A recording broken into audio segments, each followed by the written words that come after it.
L'objectif de cette convention, c'est de pouvoir travailler en collaboration avec l'Éducation nationale. On a 37% de nos collaborateurs qui ont plus de 50 ans.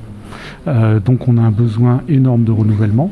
Alors, d'une part, de par cette pyramide des âges, dans un premier temps, et dans un deuxième temps, dans l'évolution de notre industrie, aujourd'hui, par la montée en gamme des formations dont on a besoin, l'opérateur lambda qu'on pouvait, il y a 10-20 ans, qui avait une employabilité certaine, aujourd'hui, nous avons besoin au niveau de notre industrie de monter en gamme. Nous avons des machines qui sont de plus en plus performantes, des systèmes qui sont de plus en plus performants, et là, on a besoin effectivement de formations de plus en plus conséquente. L'objectif, c'est la formation des jeunes et puis c'est l'emploi des jeunes.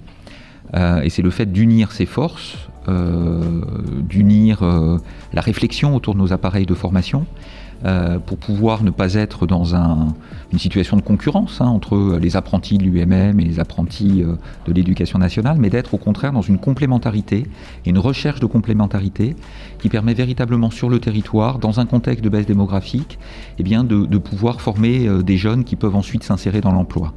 Le rôle des branches professionnelles est plus important aujourd'hui dans la détermination des formations par apprentissage et également dans le financement des formations en apprentissage.